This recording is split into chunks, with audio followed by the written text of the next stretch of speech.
Ivy and Gecko acknowledges the traditional owners of country throughout Australia, and we pay our respects to elders past, present and future. Welcome to Hearts and Minds. Our podcast episodes feature conversations with highly accomplished mining executives and board directors. We'll explore critical themes relating to leadership impact, staff engagement and culture development. So tune in, enjoy the conversations and prepare to be inspired. I'm Alana Bray-White, the Managing Director of Ivy and Gecko, and this is our podcast, Hearts and Minds.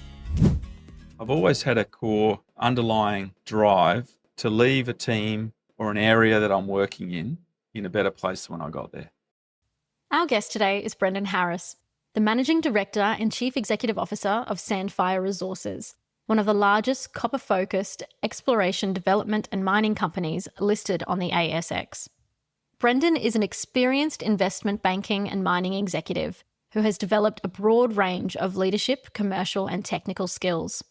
Before joining Sandfire in April of 2023, he was a member of South32's senior executive team. And before that, he held a global leadership role with BHP. Earlier in his career, he worked with Macquarie Securities, where he led the metals and mining research team. In this episode, Brendan reiterates his core belief that everyone has the capacity to be a leader. He said he's committed to supporting people and enabling them to be the best versions of themselves. Brendan also said that what gets him out of bed in the morning is the opportunity to communicate a story that invites people to believe they can be part of the solution. He talked about telling stories with authenticity, stories that were relatable and infused with the values that would guide the right behaviours. And certainly when I reflect on the leaders in my life, they've all been good storytellers. It's hard to be distracted when you listen to an unfolding story that has a good plot and interesting characters that you can identify with. We really enjoyed our conversation with Brendan Harris, and I think you will too. So, Brendan, we understand you're heading off to Botswana shortly, so thanks for stopping by the Hearts and Minds studio. Pleasure to be here. Thank you, David. I'm looking forward to, getting to know you a little better, but probably more so me. Yeah, terrific. Let's get cracking. We'd love to know a little bit about your background and how you got to where you are. So what can you tell us about your early years and your family life, where you grew up and what it was like at the time? Yeah, look, I think probably like most young children growing up in Australia in the 70s and 80s, I was very fortunate. I had a great childhood. I grew up in Adelaide, so I spent pretty much all of my childhood in Adelaide. My family is, originally from Port Lincoln, so a fishing coastal town, beautiful coastal town on the west coast of South Australia, famous for its tuna industry and great white sharks. So I spent pretty much, the majority of my childhood holidays, school holidays, over there fishing and just being outdoors. My father was a pilot, so we lived at West Beach, close to the airport in Adelaide, and my mother was the teacher. And it was all about, sport for me. I was one of those kids who just loved chasing a ball and being outside. So if it wasn't cricket, which was my main sort of passion as a kid, it was AFL in winter and then surfing as I got older. So, very, very fortunate. A brother who is still dear to me. He lives here in Perth as well. He's in the mining industry. He's been in the iron ore industry the majority of his career.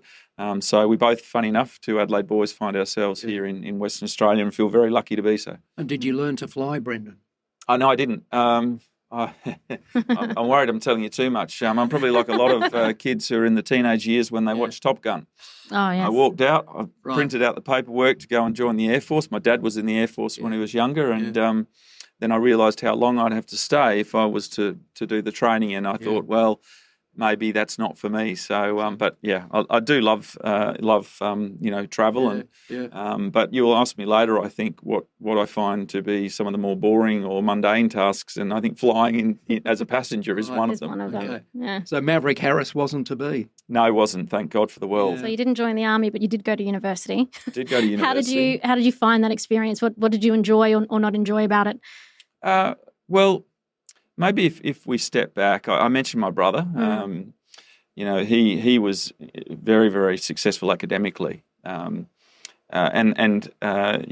also played a lot of sport. But The form was probably where we were different. He had a better idea of balance as a young boy.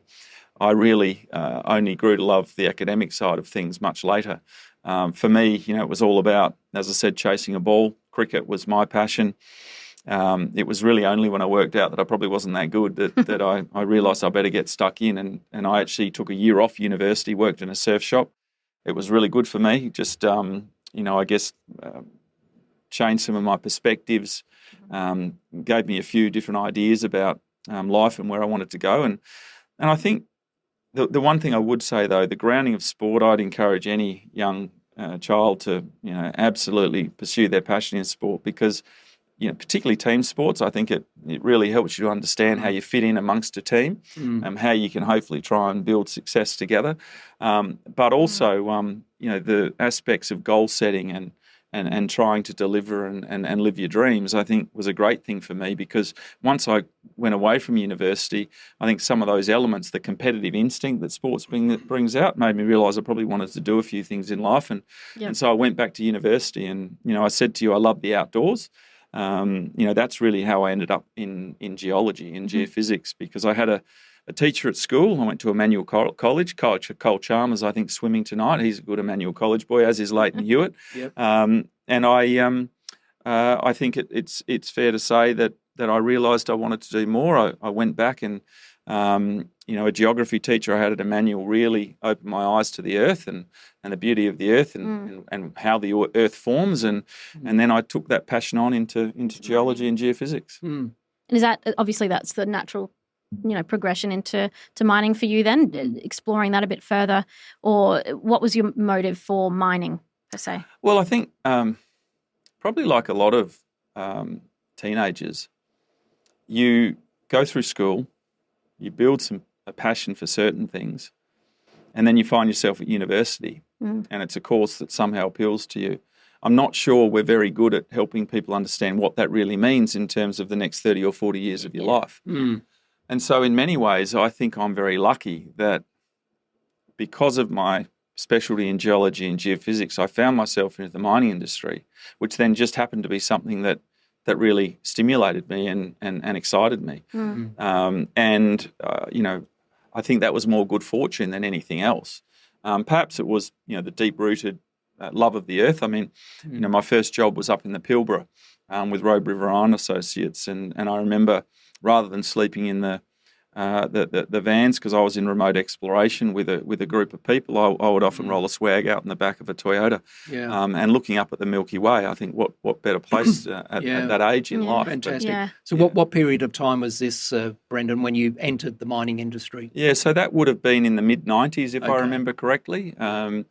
The early to mid-90s. You would have seen some changes. I've seen a lot of changes. Look, it was a great time in the industry. I mean, there was a lot of consolidation that followed after that. If you think that Robe River, for instance, that I worked with, it wasn't that long later that it became part of the Rio Tinto group. Yes. With the acquisition, we were really working hard to try and identify as part of a team, and I was very early in my career as to what was the next project for Robe River beyond Panawanika and Mesa J. Yes. Was it where I was out at in the Pisolites out in Bungaroo Creek versus colleagues of mine who are at West Angeles, and ultimately West Angeles got developed. So that was a fascinating time, and you're right, things have changed dramatically. They have. I mean, 30 years on, Brendan, from when you started in the industry to now, a lot has been said about the so-called trust deficit between the mining industry and particularly the younger generation of people. So I'm talking in respect of concerns about respect for cultural heritage and environmental impact. I presume when you joined the industry, it wasn't such a significant topic of conversation as it is now. Look, I think you're right. If you go back, things are very, very different. I mean, if we go back to the 1990s, iron ore wasn't exactly flavour of the month then. It was a growing large industry, but it had seen relatively benign price action for a long period of time. So this is we're getting to the precipice of the China boom driven by that massive urbanisation trend. if you think about the discussions we have today around inclusion and diversity, that wasn't a discussion or a topic of conversation back then. Yes. It's not to say that we didn't have a diverse team. We did. We actually had people from Argentina. We had males and females in our remote camps. But again, it wasn't a topic of conversation as it is rightly, I think, today. You mentioned heritage. You mentioned, I think broader sustainability issues. I think the industry was very much moving through that journey of safety. If you think about the efforts that have been put in to build that safety mindset and safety culture into our industry to really keep people safe and well, that's been a fundamental transformation across a long period of time. Yes. That's the analogy I would use for many of the elements you're talking about, is we're now on a broader journey to really, I guess, in many ways, meet the expectations of broader society. Speaking about diversity, and your career has been just that. You've had, I'm going to have to read the list of careers that you've taken on. Yeah. You've included strategic leadership responsibilities for investor relations, finance, commercial partnerships, and HR. So that's quite an achievement on its own. Across the portfolios, though, what would you say was your biggest achievement and the one you're most proud of? Yeah, look, you're right. So I started geology, geophysics, and I can't really tell you the moment that I decided I wanted to go and do something different. And that was really, I guess, the piece of good luck that I had. I don't think it was built off any huge insight, but I went across to Sydney and I moved into the world of equities or investment banking, and that was just an amazing opportunity for me, because if you think about the timing of that, that's now in the early 2000s. I spent pretty much 9 years, the bulk of the 2000s in Sydney, and much of that leading Macquarie's Metals and Mining Equity Research team. That's the China boom. Yeah. And so the opportunity I got not only to travel the world and go and look at some of the call it the banner assets that are in the industry, across sectors, but I also got the chance to sit often in a small room with a handful of people talking to some of the preeminent leaders of the industry of our time, and the opportunity to sit and listen and see what makes them tick. What am I most proud of? I think when I look back, I've always had a core underlying drive to leave a team or an area that I'm working in a better place than when I got there. And I think when I look back, no one's perfect. There's things I'd absolutely do differently, but I'm pretty sure most areas I worked within or led, I helped improve. And a big part of that, I think, I look back sometimes and realise I probably wasn't at times the easiest person to work for, because I worked pretty damn hard myself and probably expected a lot of people. But I look back and feel that hopefully I left a mark on people and helped them realise what the potential was and what their potential was. And most people I've worked with, I think, I look very proudly upon the fact they've gone on in most cases to bigger and better things. I think it's about people effectively for me. It always is, and that's the basis of everything. What occurs to me, Brendan, with that eclectic mix of knowledge and experience you've gained across different functional areas, that must really be valuable when you sit on a board, as you do as Managing Director and CEO of Sandfire Resources. You're able to input in a valuable way across all sorts of aspects of running the business or governing the business. Yeah, look, I think there's good and bad in that. If I look back and think about my journey, Graham Kerr, who I worked with, the CEO of South 32, he was my direct manager for, over a decade, and had a huge impact on me, the way I think.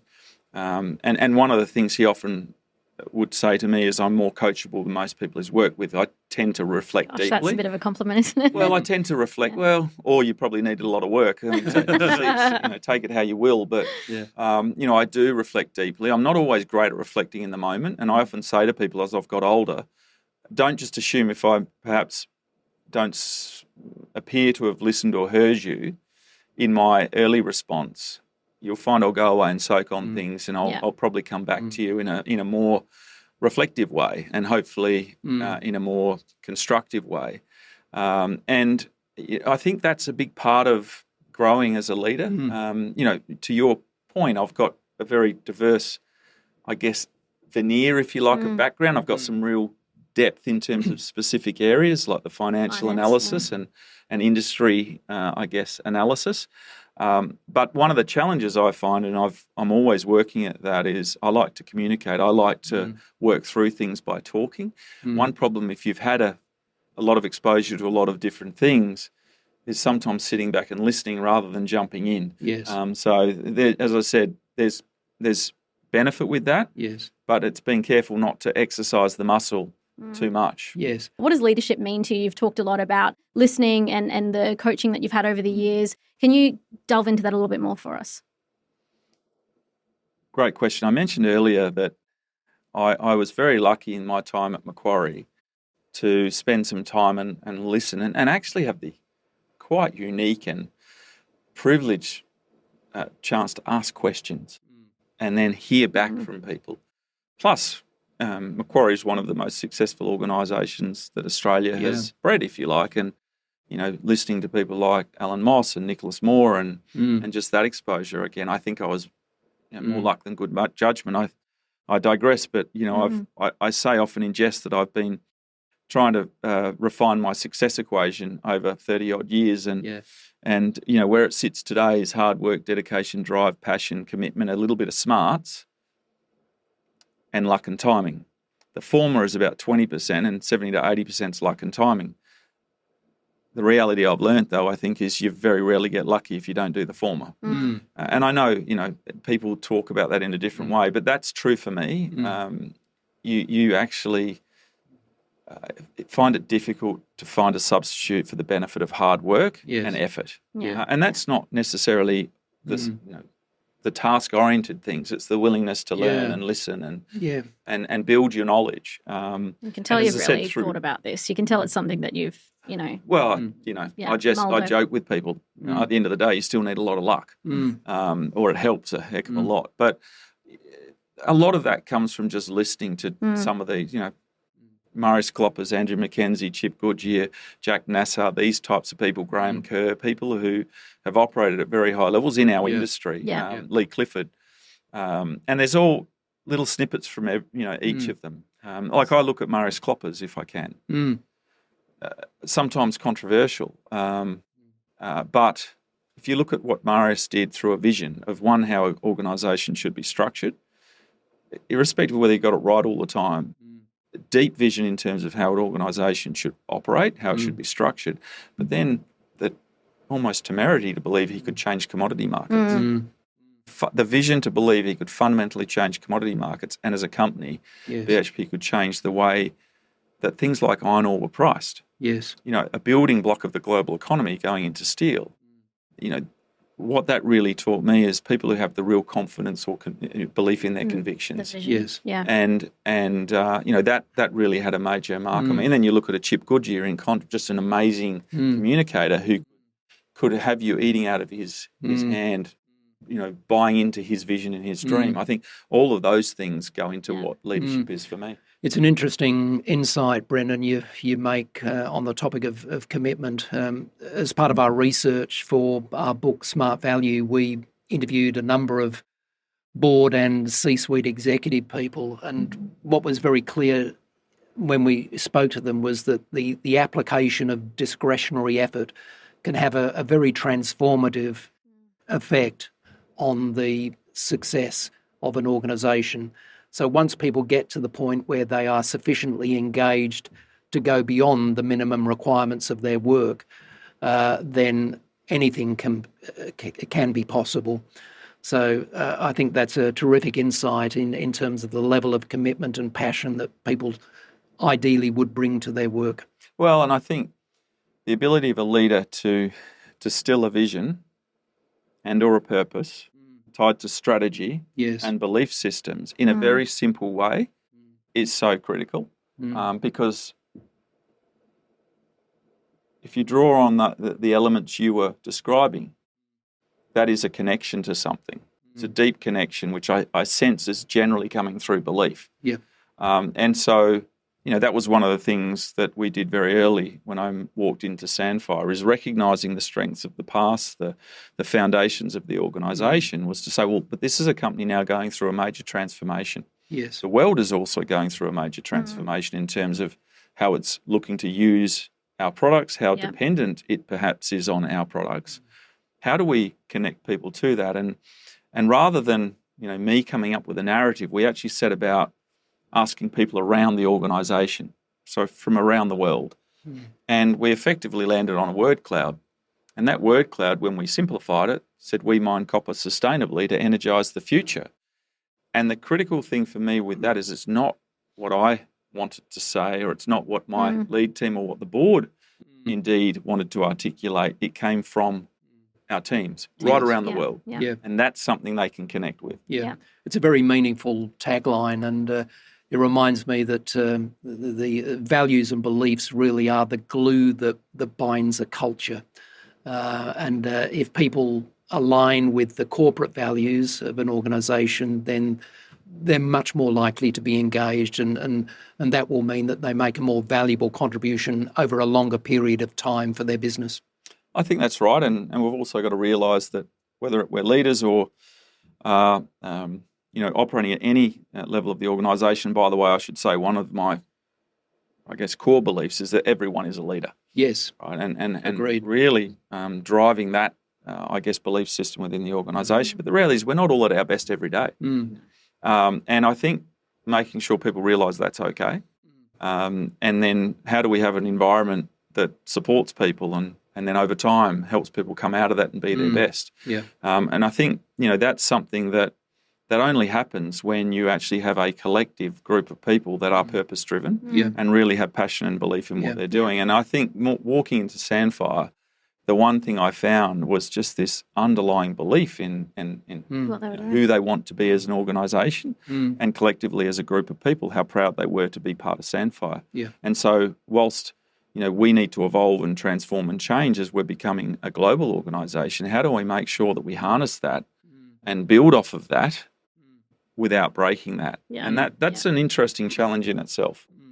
It's an excellent point you make about leadership. It really is a learned skill. It's a behaviour. It's not a position title or a rank in a hierarchy of an organisation. Everybody with the right mindset and the right behaviour has the capacity to be an effective leader. So I'm the worst for using sporting analogies. Just picked up. I love sport. You're from Adelaide, Brendan. I love sport, right? I am, and proudly. Watch it go right over my head. Well, but no, it's this simple thing. If you look at the best teams, and I often talk with Jen Morris about this. I love hearing her insights. She's a dual Olympic gold medalist, Yes. And she often talks about, imagine trying to win one gold medal and then waking up the next day and go, how do we go again? Yes. How do we improve? Yes. But it's this belief in mind that the best teams are the ones who do the basics well, and they play for each other. So in an AFL sense, they smother, they tackle, they shepherd, they do the small things. And actually, if you look at the best teams as well, it's often remarked that they have the best last player, if you like. So it's the depth that they have.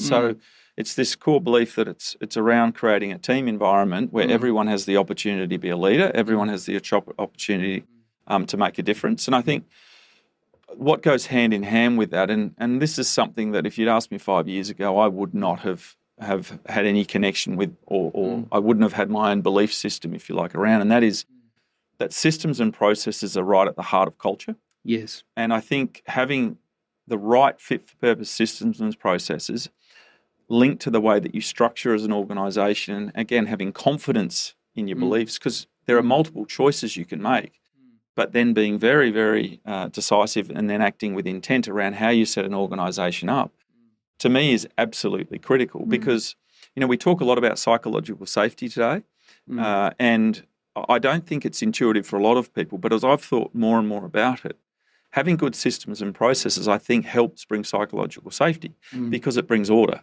It means coming to work every day. You have a bit of an idea of what it is that you need to do.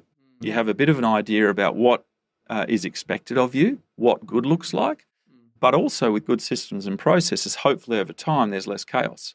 So you're less in reactionary mode. And I think if you can create that sort of foundation as an organisation tied to a purpose, with a very simple strategy, then you've got a chance of success. Would you say that's been a fairly challenging aspect of your role, to align the systems to the goals? I mean, I think when you have, it obviously comes from top down, but then you've got a lot of other people working on those systems and processes who can have their own ideas and their own thoughts around what, or even their own governance around what they actually need to achieve. So how do you sort of manage that? Look, I think in a way that's the secret sauce. And perhaps that's where I've grown somewhat, is I may have thought in the past that was for me to solve. Whereas what I work through with my team, but then the board, is those high-level principles. Do we want to be functionally organised globally, or do we want to be a lean corporate office and then empower our assets in more of an asset or operational model? Making some of those key decisions, and then at a principal level, determining what we think is important to us, but then actually empowering the team and empowering the people who are at the coalface to work through and define what are the appropriate policies, what are the appropriate standards, and bringing in some external support, in truth, to coach people through that. To me, that's been a big part of our journey, and we're still in a relatively early stage of that, but I'm really confident we're heading in the right direction. Because again, I think the most important thing here is, because, as people will say, many different operating models can work, but at least we have clarity and we're moving in a specific direction with intent. And now we take a short break to acknowledge our sponsors. This episode is brought to you by Halo Civil Engineering. Halo is a multidiscipline civil contractor that specialises in the delivery of complex civil projects across defence, infrastructure, energy and resources. A West Australian company committed to delivering dynamic solutions with a focus on zero harm, while having a positive impact on their industry, clients and the people they serve. For more information, search for Halo Civil Engineering on socials or visit halocivil.com. If you'd like to inquire about sponsoring an episode of Hearts and Minds, please reach out to us on LinkedIn or via email info@ivyandgecko.com.au. Ivy and Gecko is a leading Australian talent and organisational consulting firm. We specialise in providing executive search and board consulting services to ASX small and mid-tier explorers, developers and producers in the gold and critical minerals industries. As the only executive search and leadership consulting firm to be admitted membership of the Minerals Council of Australia, Ivy and Gecko is uniquely resourced to advocate for the interests of our exploration, project development and mining clients. Brendan, let's talk a little bit about employer value propositions. Alana and I conducted some research last year, and we reviewed dozens of purpose statements and value propositions presented by junior and mid-tier mining companies.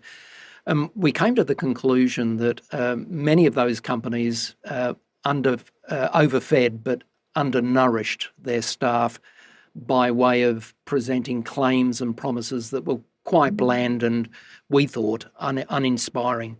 So my question to you is, how do you go about constructing an employer value proposition that will appeal to senior level talented people? And is there a business case for building multiple propositions to cater for different categories of employees? Well, and maybe if we can, and I encourage you to pull that thread, because for us, we're global. So it's not just different categories, it's different countries. Cultures. And different cultures. Experiences, and I know, you were eager to talk about subcultures. Maybe we can use that and pull that thread. Yeah. Good. But, perhaps if I think philosophically for a moment, I believe that people come to work every day wanting to do a good job. And I think that's a core starting point. So it's up to us as to how do we create the right environment. And we talked about some of those elements.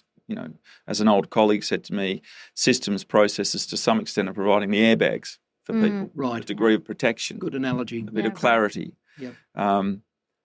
But I think we shouldn't forget as well that all of us to some extent come to work for other reasons. To provide for our family, to provide for our retirement, to go and have a good holiday. So then for me, you think about, well, how does all of that fit and how does it balance? And so, post-COVID, I think, and through COVID, many of us realised there were some different ways of doing things. I mean, I don't know about yourselves, but I look back over the prior 20 plus years and the thought of working from home on a Friday or a Wednesday would have been unthinkable. And now I think flexible work is absolutely critical. I've always been someone who struggles with the concept of FaceTime, and I don't mean, the mobile phone application. I mean, as in, investment banking, where you'd find people working at lower levels, more junior roles, they'd never leave before the boss left, whether or not they were doing anything. And that could be into the early hours of the morning. Yeah. To me, that's really not productive, and it's probably not going to create a sustainable, enduring culture. So, I think making sure you've got some of the core elements of a employee value proposition. So where do you want to, sit relative to pay? We're not the biggest mining company in the world. We shouldn't aim to be the highest payer, but we need to be competitive. But more importantly, what are the elements that go hand in hand with that? Flexible work, parental leave policies. We have doggy day. People bring dogs into their office, and it actually matters to people. And as long as it's not disruptive, my little canine possibly is. But I think that's another part of it being a little bit like a family environment, and people hopefully feel safe doing that. But I think beyond that, I talked about the purpose, co-creating it together. One of the things that came out in the work that we did, you may have found something similar, is that our people, whether it's right or wrong, our people felt that many mining companies had gone away from being proud of being miners. Yeah. Their purpose statements almost read as though they could be anything. Yes. Yeah. Our people were very, very clear. They're really proud to be miners. The general belief that the global economy does not exist if not for the contribution of mining. So let's be proud about it. So we collectively mine was a really important part for people. It's being proud about it. It's connecting people to it. And then the last part, what better place to be today if you're a copper producer and you're actually supporting the electrification of the global economy? Yes. So not only can we energise the future, literally, but we can energise the communities around us, the people who interact with us, our own people. We can develop people, develop talent. It's all of those things. And I think, now, again, we're early in the process, but that's what gets me up out of bed in the morning. Yes. To think, how do we make sure day to day as leaders that we are really, if you like, progressing that journey, telling that story, and hopefully connecting people to it. Yeah. Very interesting. And again, it occurs to me that you're talking about a philosophy of leadership or management that is about trust and inspire as opposed to command and control. You want to bring people along the journey for a broader purpose beyond a selfish one. It's about community, it's about planet. It goes back to what you said earlier, that the world's expectations of companies in general, mining particularly, I think have evolved, and rightly so. I'm, as I said, like our people, very proud to be part of the mining industry. I actually loved my time in financial services, but there was this unerring need to get back into what I call the doing. Yes. Being part of the doing.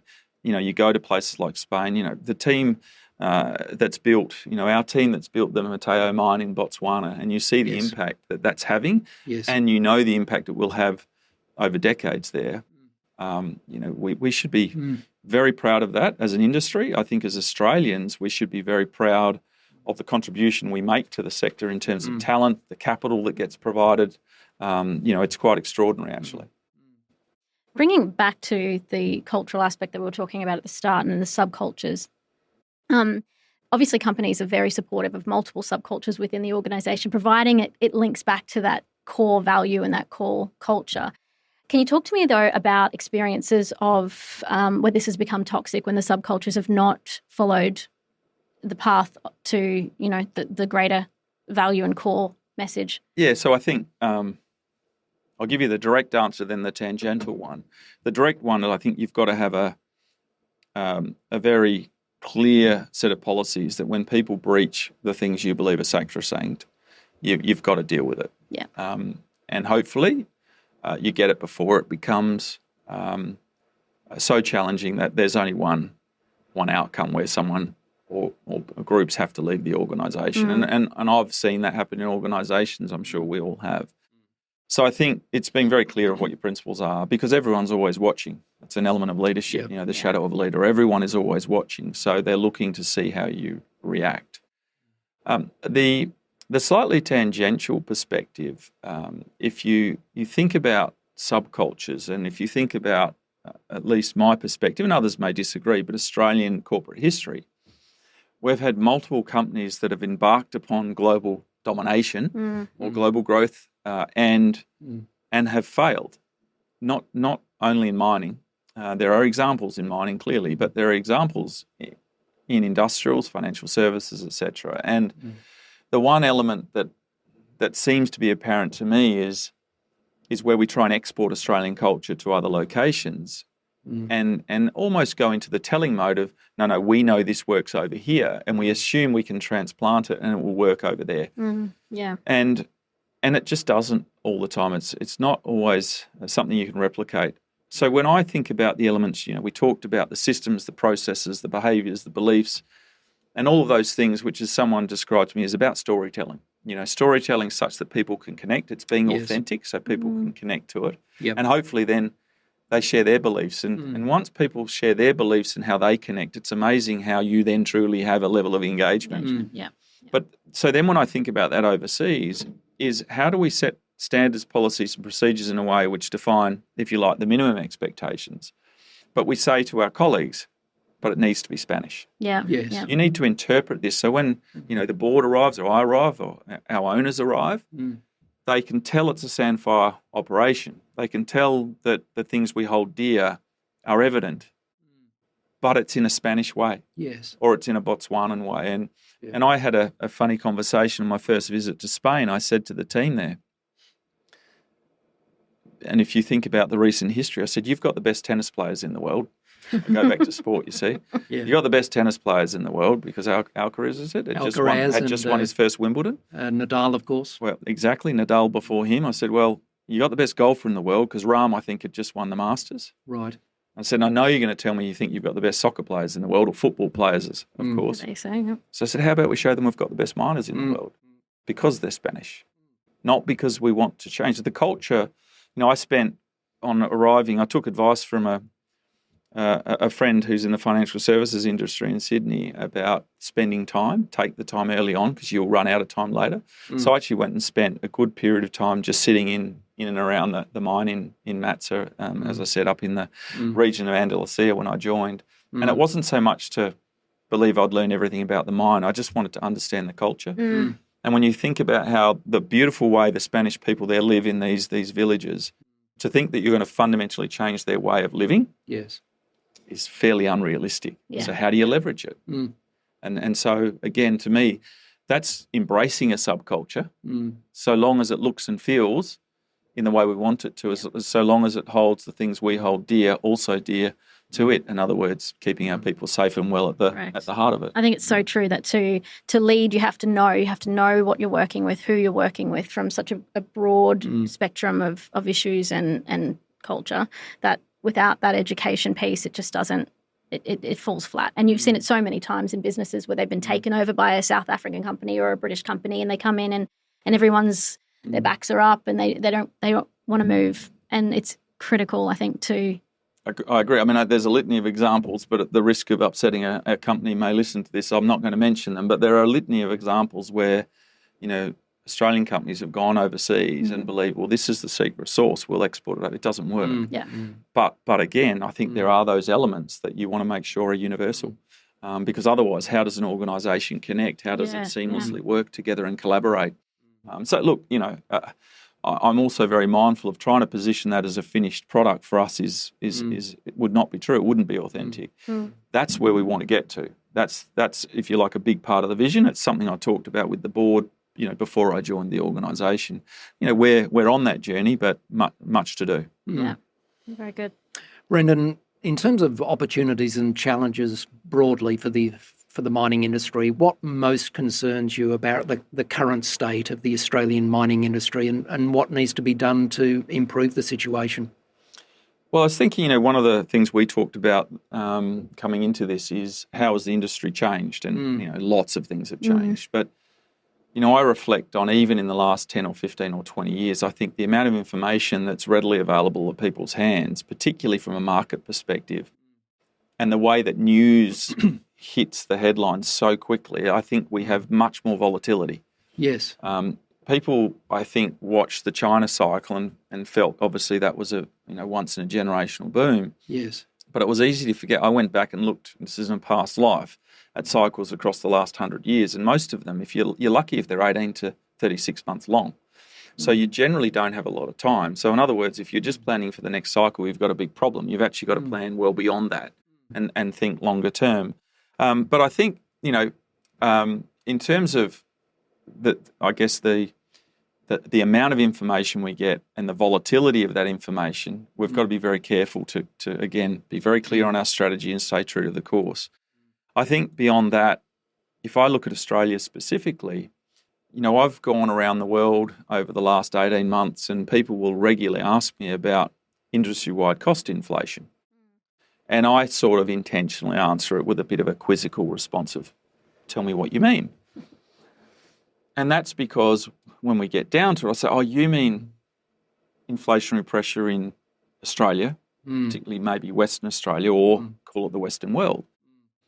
My point being is the drivers are very different depending on where you are, and that gets back to the fact we operate in a globally competitive marketplace. If you look at Botswana, where we've successfully built our newest mine, Mateo. If you look at Matsa, so again just out of the beautiful Hills district out in Andalusia, the labour market is fundamentally different. We're starting to see a little bit of inflation, but nothing like the inflationary pressures we've seen in here in Australia. Yeah. And so that's something that I worry about, is that in Australia at the moment, I think we've been blessed to have the best ore bodies, particularly those that are the building blocks of the Chinese urbanisation story, i.e. iron ore, and to an extent coal. The question for me is, are we somewhere near, if you like, peak iron ore, peak coal, both volumetrically and from a price perspective? And so coming out of the global financial crisis, coming out of COVID, we almost had something there that would always save us. And I think, we've got to be very careful to assume that that's going to persist. So I think we need to be very, very focused on our competitiveness. And when I look at, as I said, Spain and Botswana as examples, I think, we've got a bit of work to do.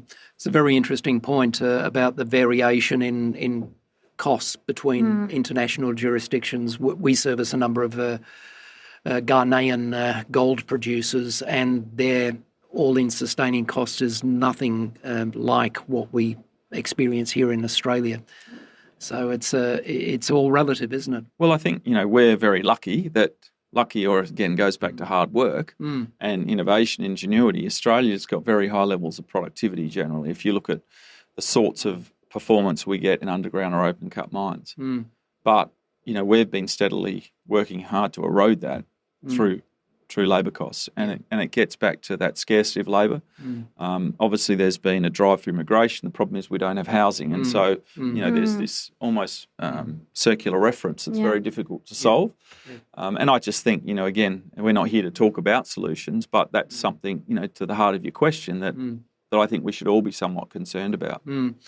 Brendan, one more question perhaps before we move on to the rapid fire questions. We're seeing a continuation of consolidation in certain parts of the mining industry. I'm thinking gold in particular, where there's a lot of M&A activity.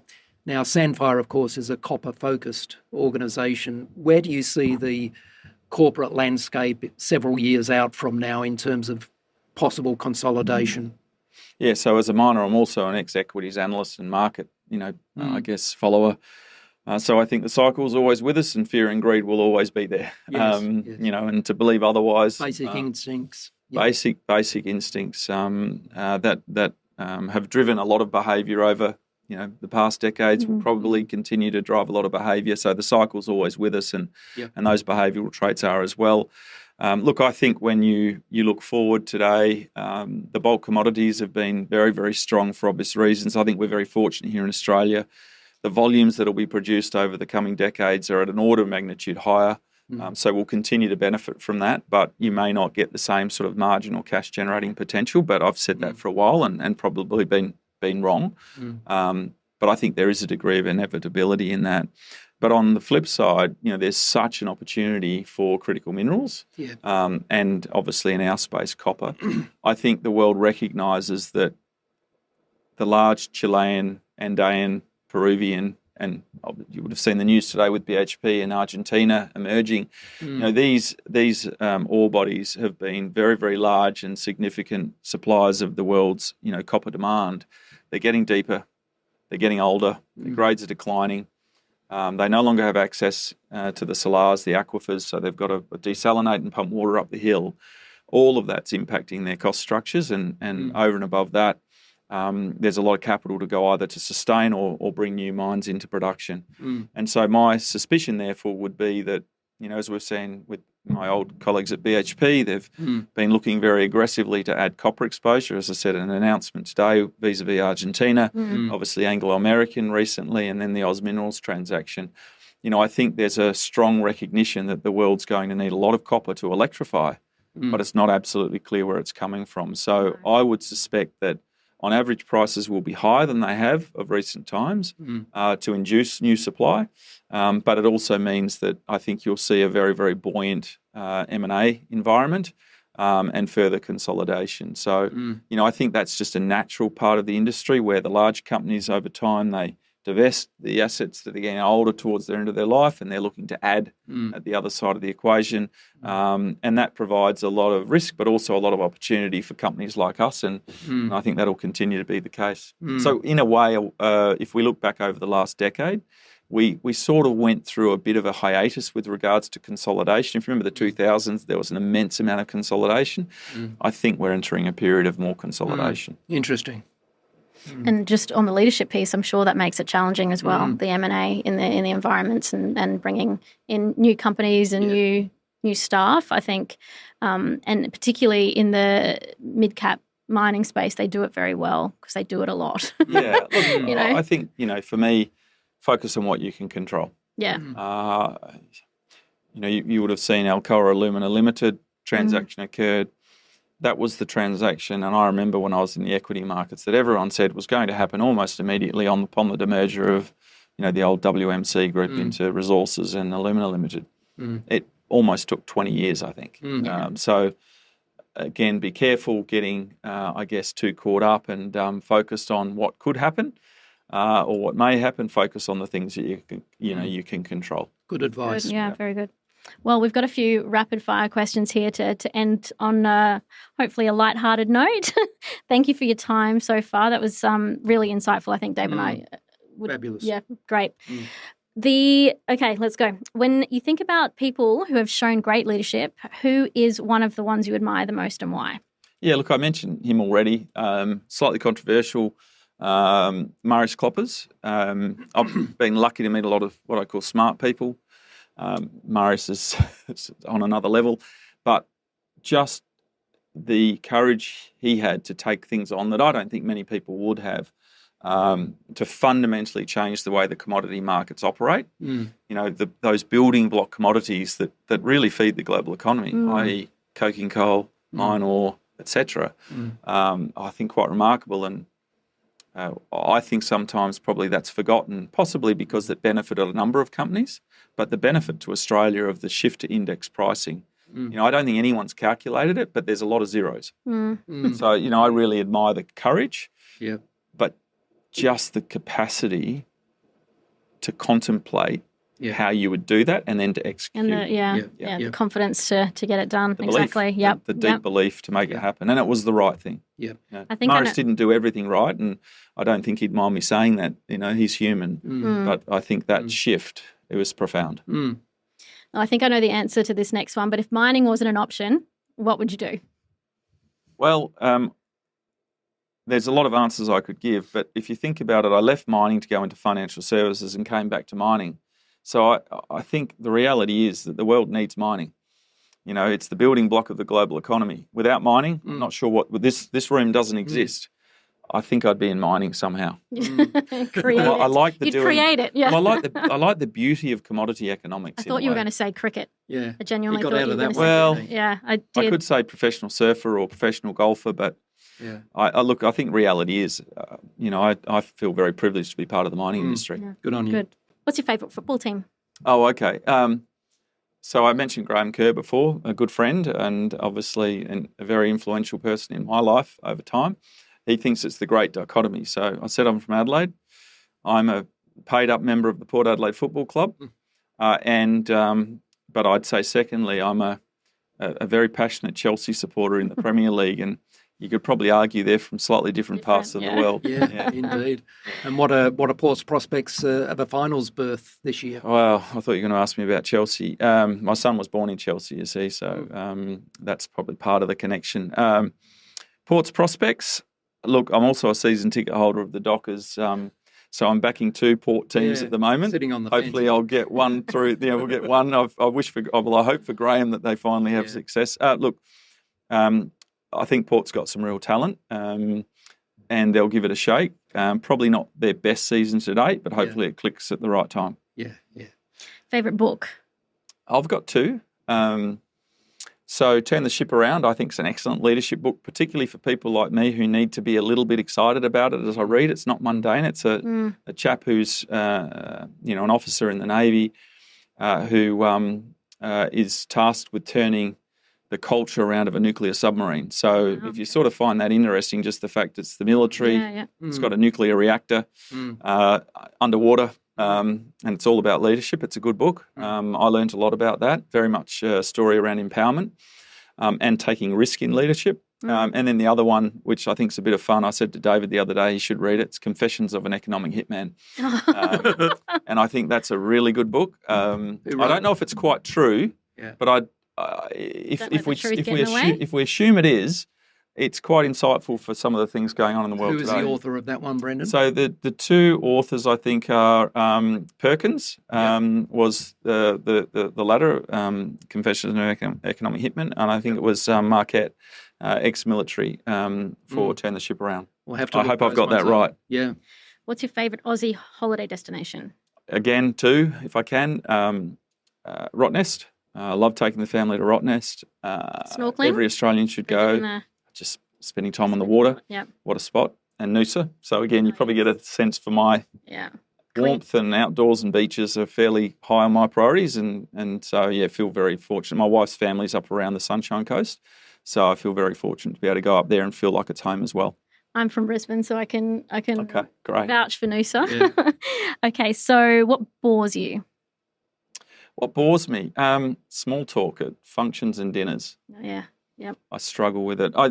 As I get older, I like impactful conversations. I like to think. Yep, I can relate to that. What excites you? And be challenged. What excites me? Oh, look, as I said, being part of what I think is a multi-generational change in the way the world produces and consumes energy, i.e. electrifies, to be part of that and being a copper producer right now, that I feel excited every day. We're talking about challenges. What is the meaning of life? Family. Yes. I mentioned earlier that we've also got to remember that it's not just us, but most people who come to work, as passionate as they are, there's reasons they do it. There's reasons we use up, much of our lives in an office, and there's a greater purpose, as a higher purpose. And I think for many of us, not everyone, so it's not to judge either, but for many of us, it's family, and for me, it is. Yeah. What about you, Alana? What's the meaning of life? It's got to be family for me. Yeah. It's changed over the years. As you develop a family, you actually care more about it. I think in my 20s, I could have given you a different answer, but no, Great. Family. Yeah. I love doing what I do to support the family. That's very fortunate to be in a position we can. Yeah, very. Yeah. Well, Brendan, thank you very much for your time. Apologies for the slight technical issues at the start. No, Thanks for your we're all patience. learning, right? I learned a We bit today certainly as well are. about podcasts. So, look, I really appreciate being given the opportunity, and good luck with your book and obviously getting out there and talking about leadership and all the things that, make companies and individuals successful. Thank you, Brendan, and thanks again for all the hard work that you put into managing and leading Sandfire Resources. It's a terrific company with a great future. So we wish you well, and one day let's have you back and talk about more of the successes. Oh, good. I'm very, as I said, lucky to build on the successes and the platform that others have built. So Thanks, Brendan. good on you. Thanks, Thank David. you. Thanks. Thanks for tuning in to Hearts and Minds. If you enjoyed this episode, please take a moment to leave us a rating or share it with a friend. And don't forget to follow us and connect on social media for updates on all of our upcoming guests. I'm Alana Bray-White, and I look forward to you joining us for our next episode.